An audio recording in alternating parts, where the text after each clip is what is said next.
the CBS Radio Mystery Theater presents...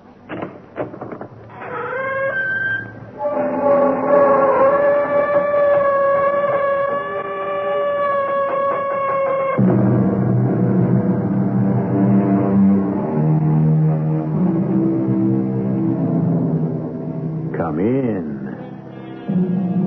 Welcome. I'm E.G. Marshall. Who was it that said, love is like the measles? You can only have it bad once. And the later in life you get it, the harder it goes. Well, there are those things that can only come once. True love, true fame. And it's better to know them when you're young and can live with them, because if you have to wait till you're old, all you can do is die with them. I love you, darling. And I am so happy. Really, you make me feel so wonderful. I want to devote my entire life to you. Harry, my darling. There's only one way I can describe you. Yes? You are out of this world. What did you say? Darling, what's the matter? What did you just say? I only said you were out of this world. How did you know?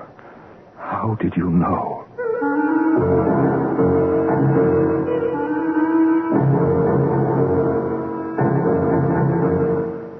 Our mystery drama, The Star Killers, was written especially for the Mystery Theater by Sam Dann and stars Mercedes McCambridge. It is sponsored in part by Buick Motor Division and X-Lax. I'll be back shortly with Act One.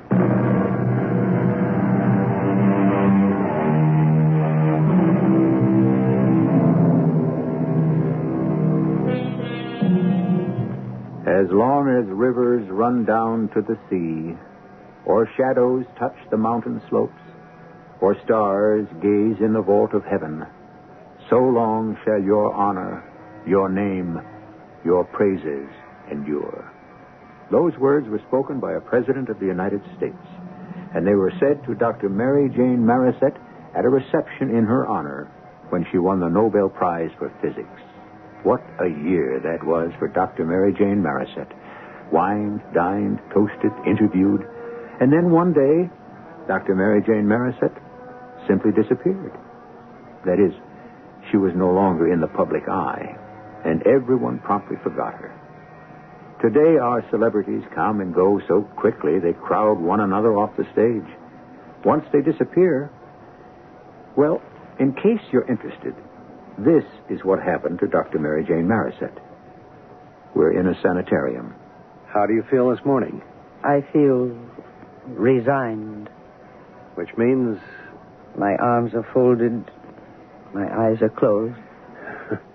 Your arms are folded, but your eyes are open. Well, that's only out of courtesy to you, Dr. Abelard, because I look at nothing. Dr. Marisette, I'm new on your case. Oh, yes.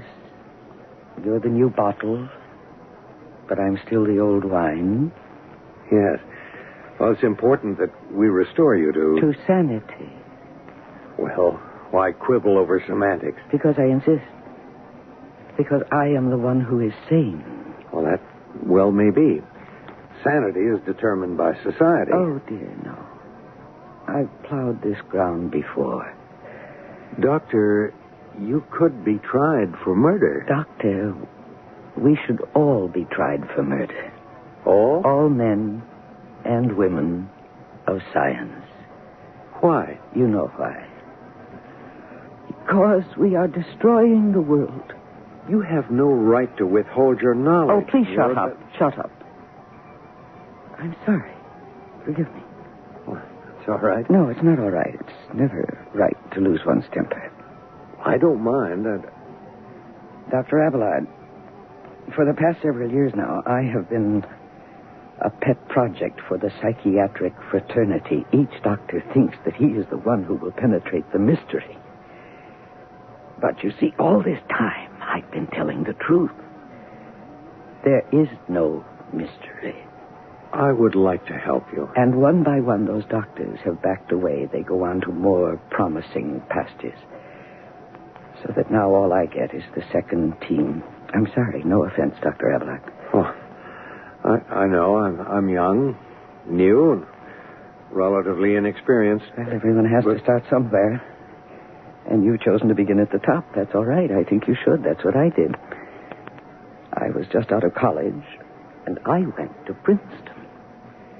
And I saw Professor Einstein. And I showed him my formulations. And he was very pleased. Do you know what he did? No. Dr. Einstein played his violin for me.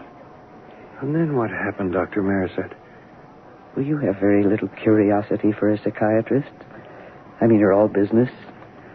Let's get to the crux, the core, the kernel of the matter. Aren't you even going to ask me how he played? How did he play? The truth is, you don't really give a damn how he played. I mean, here was the greatest scientist of our time, if not all time, and he played his violin. Really, shouldn't you be absolutely fascinated by that? Shouldn't we be discussing it and excitedly reconstructing that scene? All right. Forget the violin, but I worked with Dr. Albert Einstein, the legend. I mean, why aren't you showering me with questions about him? Look, Dr. Marisette. Listen to me, Doctor. I was born in 1925. My grandmother was born in 1865. She was Christine Marisette. She was a singer, a great soprano. She was famous in opera. And she knew personally, Gilbert and Sullivan, Giuseppe Verdi, Puccini. She sang at the White House for President Cleveland's inaugural ball. And to me, she was the bridge to all those famous names that are now history.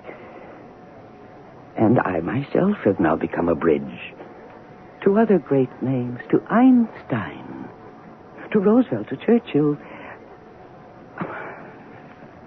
Doctor, how old are you?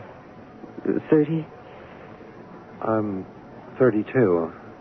Now, that means you were a child in grammar school the year that Joseph Stalin died. Oh, well. Now, what were we talking about? Dr. Marisette, why did you kill Eric Marshall? That is how you will have it. All I want you to do is face reality. Oh, reality, is it? That's another one in a class with sanity.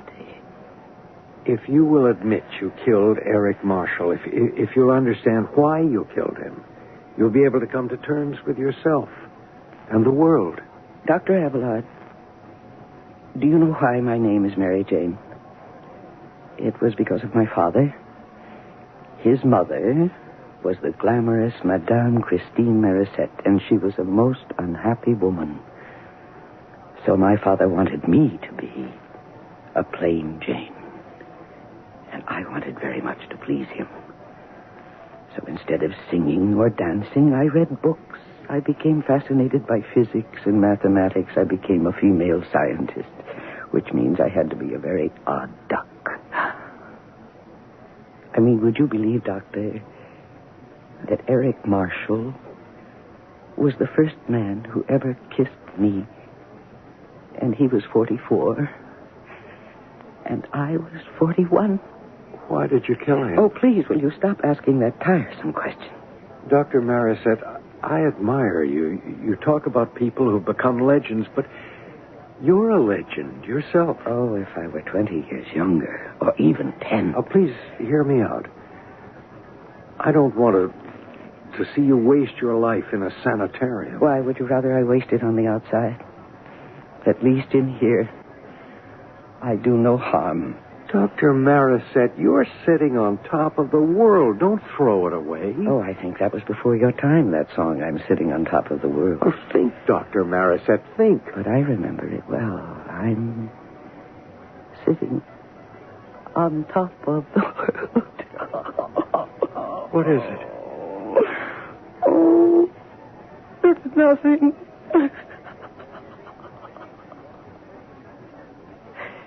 No, really, it's nothing. thinking of Eric. I'm just thinking about him on our first date. You're retreating. You're retreating to that little cocoon again. I was driving home from a meeting of the AEC, the Atomic Energy Commission. Yes? That sounds pompous, doesn't it? Well, anyhow, there was a car that was pulled over to the side of the road, and a man was waving. And well, why did I stop? I don't know. I mean, at that moment, did I realize that he was going to be handsome? Did I suddenly feel that lonely? I don't know. But I stopped. Oh, thank you for stopping. Are you in trouble? I suppose so. Could you give me a lift to the nearest telephone or gas station or something? What's the matter with your car? You got me. As far as automobiles are concerned, I can start them, steer them, and stop them. But underneath that hood, it's all terra incognita to me. Terra what? Terra incognita. That's Latin for dark, unknown, mysterious country. I see. Would you like me to have a look? Where? Under the hood. Well, thank you. Oh, no. I should thank you. Thank me? For what? For nothing. For nothing? I mean, nothing on your face or in your voice that says, what does a woman know about engines? I really hadn't thought of that. It's just that I've been standing here in the cold for the better part of an hour, and you're the first one who stopped for me. Oh, I see. You're just being polite. Well, probably. When I'm in my element, I'm just as much a male chauvinist as the next fellow. Well, at least you're frank. No, at the risk of a very feeble jest, I'm Eric. Eric Marshall. Now, will you get behind the wheel and try to start it? It won't do any good. Been trying for an hour. However, what did you say your name was? Mary Jane. No, don't do that. You're running down the battery. You're abusing the motor. Abusing the motor. That's rather anthropomorphic, isn't it? Ascribing the qualities of life to inanimate objects. Oh, who really knows what life is? Yeah. Mary Jane what? Oh, Marisette.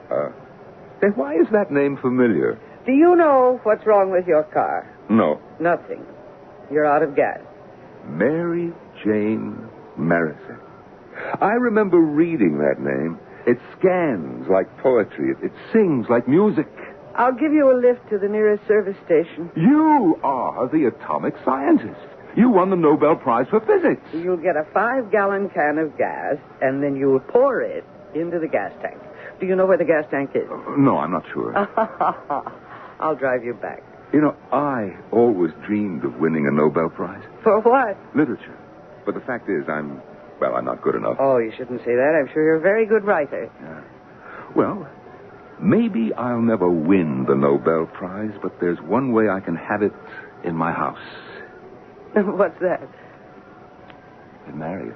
Oh, my dear sir, we hardly know each other. We won't really know each other until it's all over. Until what is all over? Life. It takes years and years, and then at the end, we'll sit down together and say, will you marry me? That's a very serious request. Well, I'm giving it very serious consideration. I mean, it's a proposal of marriage. And whether it's serious or frivolous, false or sincere, the fact is, it is the first one I have ever received. You are joking. Are you joking? I cannot believe that this is your first proposal. I mean, you're an extremely attractive woman. Well, very few eligible men ever get this close to me. I mean, most of my time is spent with important and elderly scholars. I think it's remarkable. Well, I'm afraid I'm an institution, and an institution is admired and respected, but is hardly a love object. Shouldn't we be getting your gasoline? We should be getting dinner. I've just discovered something. I love you. And we are going to be married. We are? Oh, we'll go through certain ritualistic procedures. We'll go to dinner, theaters, concerts, parties, outings. We won't celebrate the marriage right away. We'll wait a decent interval. Do you have any objections? Oh, I certainly do. Name one. Why do we have to wait?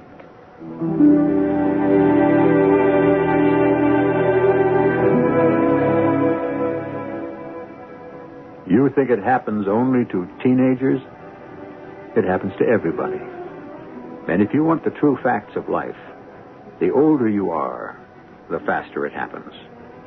Well, let's reflect.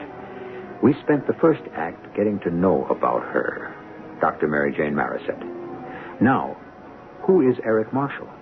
And why is she being accused of murdering him? So far, it looks very cozy and warm. Well, there will be another temperature reading in just a few minutes, when I shall return with Act 2.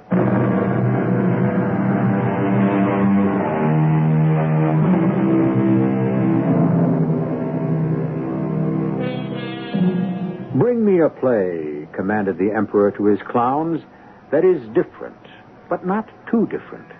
Let it have surprises, but see that they are not too surprising. Actually, let it be the same as the one we enjoyed last night, but with a new twist. Well, it doesn't have to be all that new. Indeed, since everyone is so fond of the old one, why change it at all? That's pretty much the way it goes, no? The truth is, people really don't like surprises, do they? Well, Dr. Marisette, less than 5 minutes after you meet a man for the first time, you agree to marry him? Yes. Well, shouldn't that have been a warning signal? A warning signal of what? Of a psychic disturbance. I don't understand why. My dear Dr. Marisette, to marry a perfect stranger. Yes, you're right. He was perfect. It shows an imbalance, a lack of stability. Oh. Is there a stated period, a psychiatrically accepted period of courtship? Why did you kill Eric Marshall? Oh, that's the leitmotif, the recurring phrase. There are 2 significant events in your life. Only 2. Well, of immediate concern. First, your decision to stop all scientific activity. No, that isn't true, Doctor. I decided to stop all work on nuclear activity. Why? Oh, Dr. Abelard, I'm on record. You say that all nuclear activity is dangerous? In effect, yes. And then some months later, you kill your husband? I don't know what I'm going to do about you, Doctor. You insist that I killed Eric. Dr. Marisette, will you tell me, why did you decide to stop working? All right, I'll tell you. But I don't mean the published reasons. No. I'll tell you the impossible reason. The reason I've never told anyone, because I couldn't. They'd say I was crazy. They say it anyhow. And did you kill your husband? Oh, well, we have made some progress. You no longer state that. You just asked it. No, Doctor, I didn't kill Eric. Well, if you didn't, who did? Dora Shelton. Oh, no. Why, oh, no? Because Dora is the reason why you killed Eric. He was having an affair with her, and you were jealous. Yes, that's the story that Dora and her accomplices were very careful to create. Create? Accomplices? Well, you make this sound like a plot. That's what it was. It was a plot. A plot. To seize the world. Goodness, I just thought of how that must sound. But that's true. And that's the only way to say it. A plot to seize the world? Is Dora in the employ of a foreign power? No, it's nothing like that. Doctor, there are people from... Oh, this is going to sound... But I have to say it. There are people from space. From another solar system. That's impossible. There you go. You forget everything I ever told you about the impossible. Well, all right. Is there a way to prove it? Oh, yes. How? You see that cigarette lighter of yours? Yes. If you were to light that and hold it just under Dora Shelton's hand... What are you saying? You could probably hold it there for as long as 10 minutes before she would feel any discomfort. I can't believe what I'm hearing. What kind of medieval trial by torture is this? What kind of mumbo-jumbo? And you could have done the same thing to Eric Marshall. Do you mean you held a flame under Eric Marshall's hand? There was no need to. Dr. Marisette, refuse to believe. Because to you it's impossible. But accept it.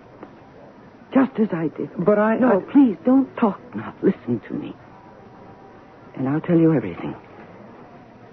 We were married. Eric and I were married a week after we met. And we were very happy.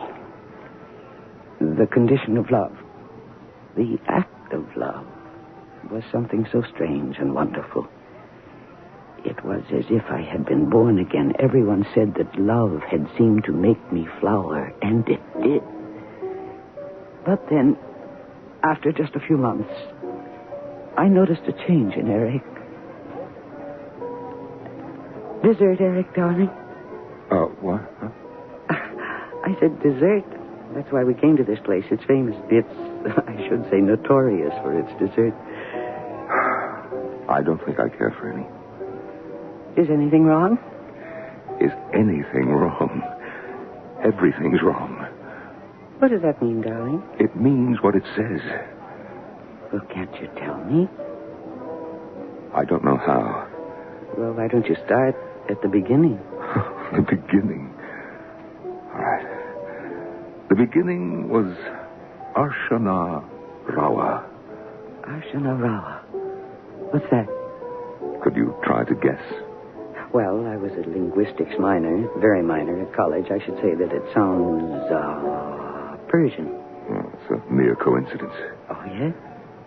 Arshana Rawa is upper Arshana, as distinguished from Arshana Narda, which is lower Arshana. I assume this Arshana is a place. Oh, yes, it is. Where? It's a planet. I would say it's 100 light years from here. You know, one summer I was a counselor at girls' camp, and we used to play that game around the campfire. Somebody would start a story, and then somebody else would take up the next paragraph, and so on. All right.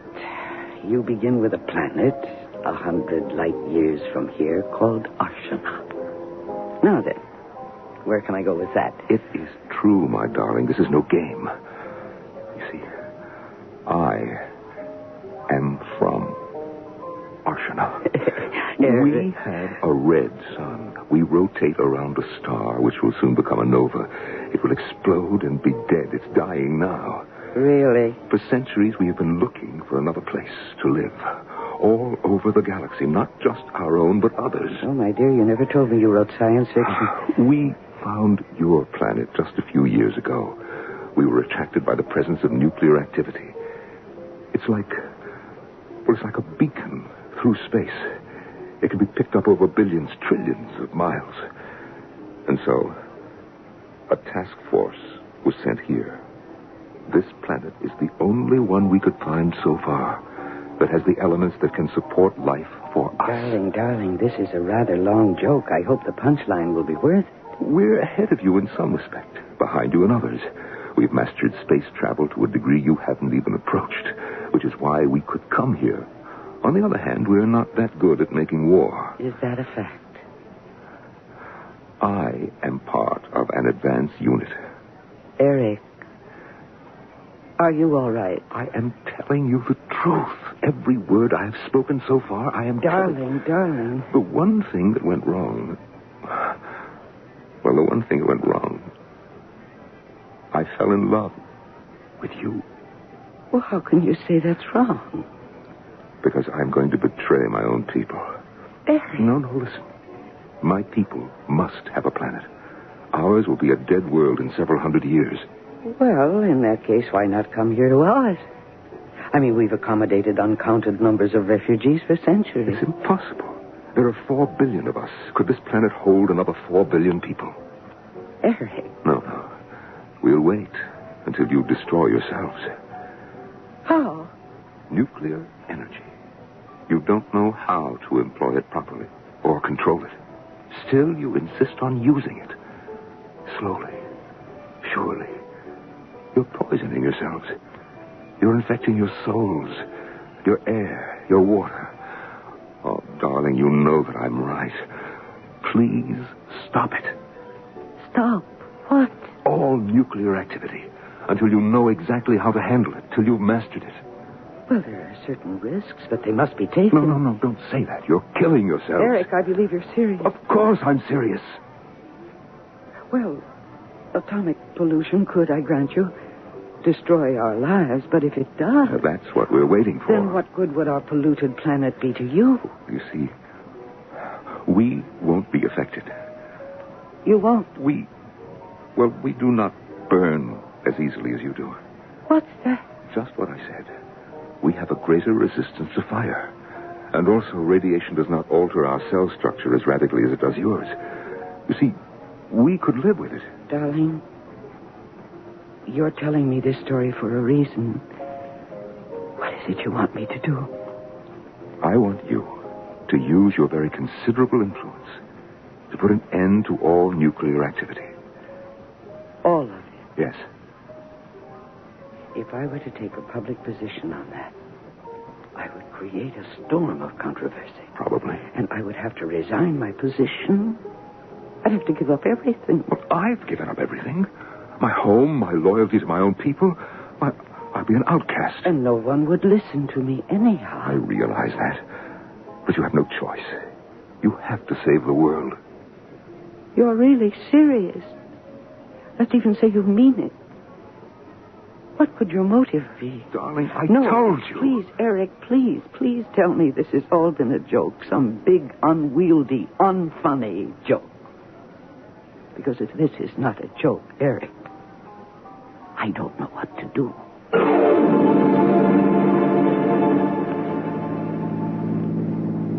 Mary Jane? Yes? Oh, I thought you were asleep. You hadn't said a word all the way home. No. But I haven't been sleeping. I've been thinking. Oh, dearest, I wish I'd known how to tell you all this differently. Oh, my, what's that? We'd better get over to the curb fire engines. I wonder where they're going. Hey, look. They're turning the corner, going down the block. Eric! Eric, it's our house. Oh, our house is on fire. Look at our house, Eric. It's in flames. Well, how did it happen? I don't know. Our house is burning, Eric. Where are you going? My papers, all my work, I can't let them burn. I can't let them be destroyed. No, you can't go in there. My personal papers, Eric, I have to save them. You stay here. Stay, I said. Oh, no, Eric, don't you go. No, you'll be killed. Oh, somebody stop him. Stop him.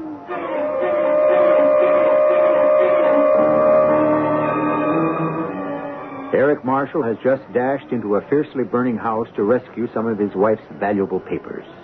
On the face of it, it's a suicidal act. Certainly, he has rushed into an inferno. How can he possibly come out of it? But wait, didn't he say he comes from another planet? And didn't he say he was of a race that was far more fire-resistant than our own? I'll be back shortly with Act 3.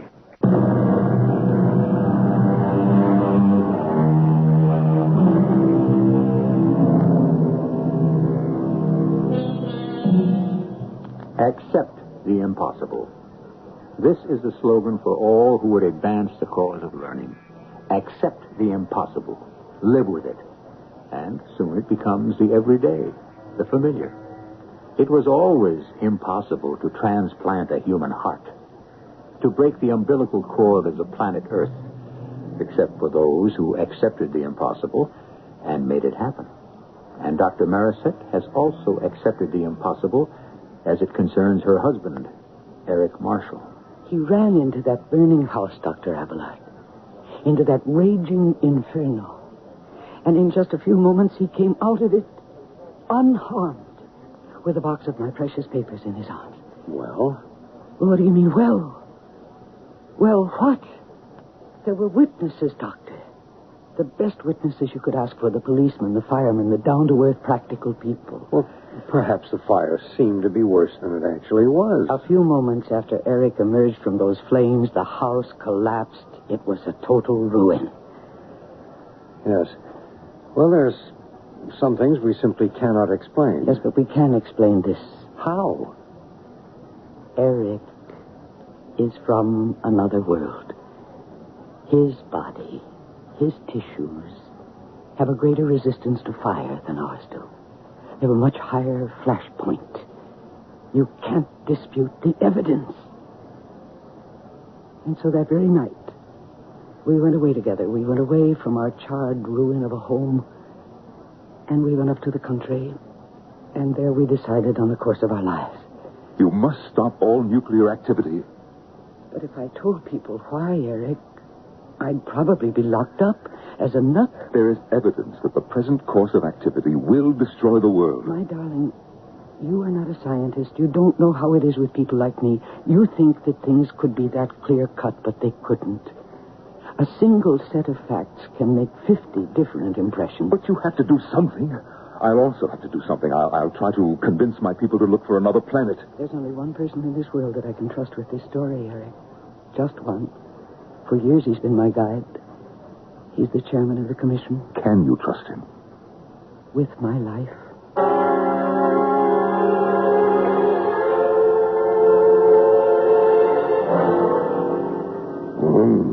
Have you told me everything, Mary Jane?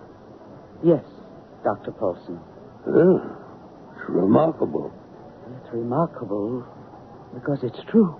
But if he comes from another planet... If, Dr. Paulson, he walked through that fire, there can be no doubt of it. So that means, Dr. Paulson, that I must resign from the commission, because I must now initiate a campaign for a moratorium on all nuclear activity. I mean everywhere. Will you join me? Well, give me a chance to think. Well, of course. But together, the two of us could have much greater impact. Oh, I'm aware of that. Give me a few days. Yes, of course. And think it over yourself. Oh, I have. My mind is made up. Will you wait till I make up mine? That will be well worth waiting for. Well, then, I'll call you soon. And meanwhile, goodbye, my dear Mary Jane. Goodbye, Dr. Paulson. And give my regards to Eric. Yes, of course.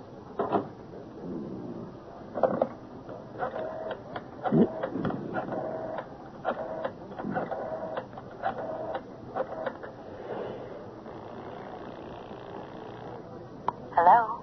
Dora, this is Dr. Paulson. Yes, Doctor. We have a problem. I know. With Eric Marshall. How did you know? He spoke with me About what? about abandoning this planet for colonization. What did he tell you? Nothing. I was about to report it to you. Well, yes. Keep seeing him as often as you can. Yes. Keep listening. Say nothing definite. Yes. Arrange to meet him in a motel room. Yes. We can't afford to have her come out against nuclear activity. She has to be sidetracked somehow. And we have to eliminate Eric. I think perhaps we can handle both matters in a single action. I came as quickly as I could, Dr. Paulson. Yes. Well, but please sit down. What I have to say isn't going to be easy. You mean you've reached a decision? But it has to do with Eric. Ordinarily, I would never discuss a man's actions with his wife. But the problem of Eric's credibility suddenly has become a matter of cosmic importance. Eric's credibility? Either Eric is telling you the truth, or he isn't. But I've already said that he... It all comes down to that, doesn't it? Yes. But I saw Eric walk through those flames. Well, there can be all kinds of explanations for that. In other words, you don't believe Eric. Oh, I'd like to. This is the part that hurts. Do you know a woman named Dora Shelton? No. She's lovely. What does this Dora show? Eric is having an affair with her. Oh, that's impossible. Why is it impossible? Well, because... Because you don't want to believe it. No, because I know it isn't true. Because I know Eric loves me. I had Eric watched. You had no right to. There's too much riding on Eric. He's been seeing this Shelton woman. I don't believe that. We have times and places. We have witnesses. Excuse me. Dr. Paulson here. Yes? Where? I see. Thank you. That was our detective. Eric and Dora Shelton are in a motel room off the turnpike. No. Oh, no. Mary Jane, my dear, I'm sorry. Here, let me help you. I'll be all right. Let me give you a drink of water. Oh, really, I'm all right. Here, drink this. You'll feel better. What is it? Oh, just something to steady your nerves. Drink it. You'll feel better. Thank you, Dr. Paulson. What am I going to do? Face him with it. I can't. Don't you see, dear?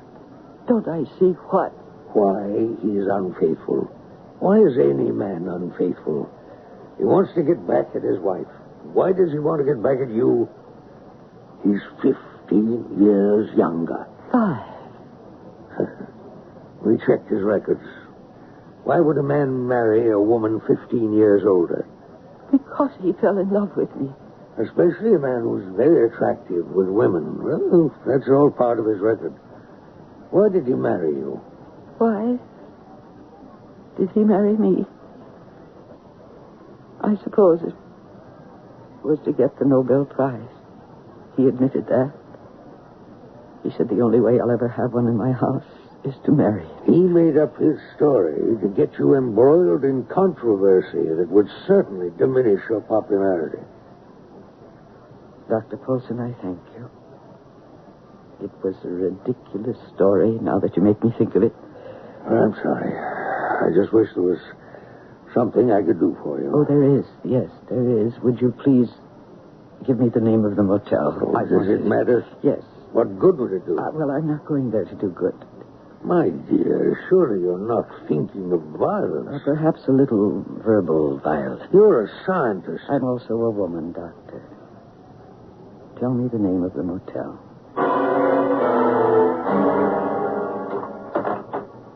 Mary Jane. Eric. Aren't you going to invite me in?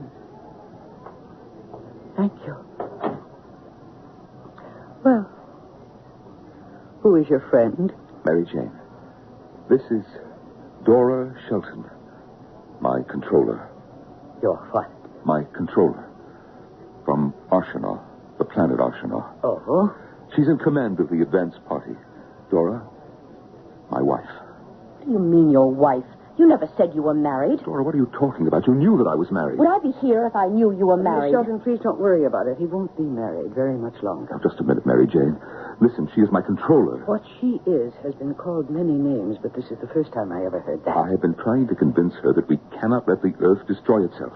That we must find a new planet. That's the only reason I've been seeing her. I'm not getting tied up with a nut like you. I'm getting out of here. That won't be necessary. But don't you see what she's trying to do? She wants to discredit me. Or I'll prove she's from Arsenal. I'll prove it. Let go of me. Eric, what are you doing? You've got to believe me. How can I believe it? Let go of me. Eric, what are you doing with that lighter? I'm proving a point. Don't do that. You'll burn her hand. Eric, you're crazy. Am I? Look. See? She is like me. She resists flame. Eric. Look at her hand. It should turn red. It should char, but it doesn't. Why?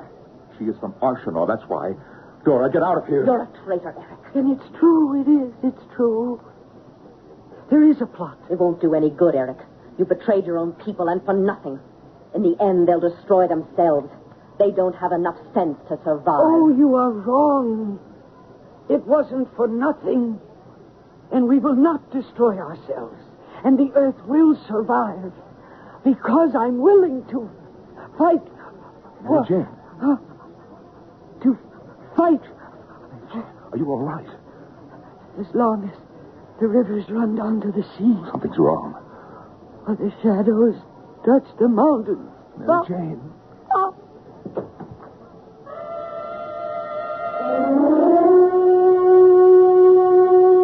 Or stars gaze out in the vault of heaven. Dr. Marisette. Every now and then, I recall those words. What the President of the United States said to me. That was quite an occasion. You say you confronted them in the motel room. Yes, I did, Dr. Abelard, and I fainted there. I must have been drugged. Drugged? How? By whom? I don't know. It must have happened in some way, but the next thing I knew, the police were in the room, and I was told that I had murdered Eric. I see. No, you don't see. How could I have killed him? With the .32 caliber revolver that was found in your hand. With the .32 caliber revolver that was placed in my hand, in my unconscious hand, after Eric had been shot. By whom? By Dora Shelton and whoever else from Arsenal was helping her. But, of course, you don't believe me. Oh, but I do.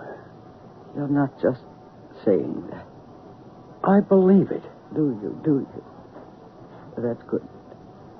Because I'm not sure that I do. You don't believe it? I don't know what to believe anymore. I am so tired. I want to rest. I want to sleep. The only time I can be with Eric now is when I sleep. Will you excuse me? Yes, of course. You come back tomorrow. Please. Promise. I promise. So long will your honor, your name, your praises endure.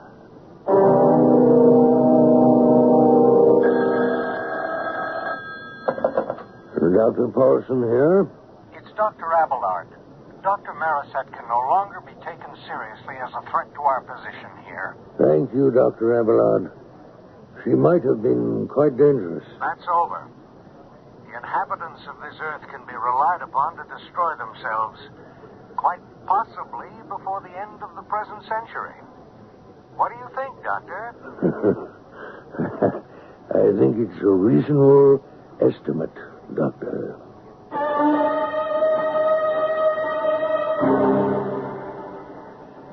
What do you think? Can we be relied upon to destroy ourselves? You must admit there are times when it looks as if that's what we're determined to do. But always there's been a miracle to save us, just in the nick of time. Can we depend on a miracle this time? I only know you can depend on me to be back in just a few minutes.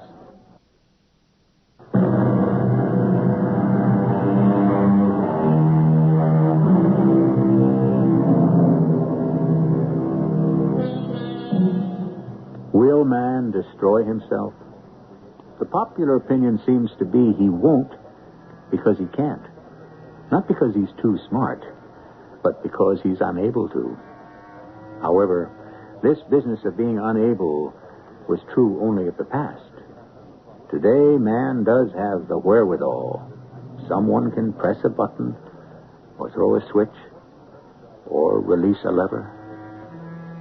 Our cast included Mercedes McCambridge, Norman Rose, Court Benson, and Judith Light. The entire production was under the direction of Hyman Brown. This is E.G. Marshall inviting you to return to our Mystery Theater for another adventure in the macabre. Until next time, pleasant dreams.